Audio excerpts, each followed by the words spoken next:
Have you ever had a situation where you were so unlucky yet lucky at the same time?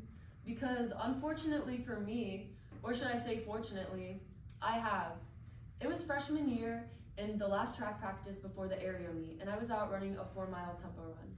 Everything was going smoothly and I was running at a really good pace, and I thought nothing could go wrong. That's where I was wrong, because what happened to me next is something that I never thought would ever happen to me. I got hit by a car, and not just any car, but a cop car. It was a red light, and I was so focused on my running that I hadn't even thought about pressing the crosswalk button. And seeing that it was a red light and the cop car was stopped at the red light, I assumed he also saw me as well. However, he did not see me, in fact, until I was toppled over on the front windshield of his car. Just as shocked as I was, the cop came out of his car and was asking me if I was okay.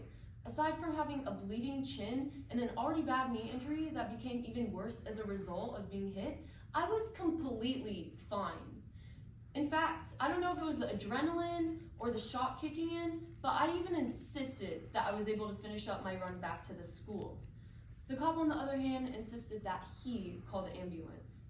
And so I agreed, and a few minutes later, the paramedics arrived, and alongside them, my coach also arrived, and he was the most panicked I had ever seen him.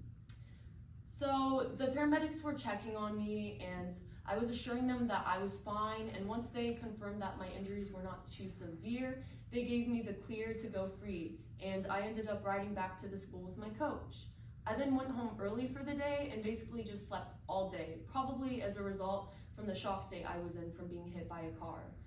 And I just dreamed all my problems away, but there was still one problem left. I had the area track meet later that week, and I had just gotten hit by a cop car. So flash forward to the day of the area meet, and I did not perform my best as a result from being hit. Well, as far as the 2-mile race went. Luckily for me, later that day, I had one more race left, and it was the mile race. And surprisingly enough, I actually ended up setting a PR of 5:38, and that's after being hit by a cop car. So yes, while I was very unlucky to have been hit by a cop car a few days prior to the area meet, and while I was already battling a knee injury, I was very, very lucky overall that I was still able to run, I was still able to compete, let alone PR, and I didn't die. So yes, I would not have wanted to be hit by a cop car, but it is a pretty funny story to tell now, and it has taught me one very valuable lesson. And that lesson is you can never ever be too careful of your surroundings, because who knows, next time I might not be as lucky if I'm unfortunate for something like this to happen again. So always press the crosswalk button.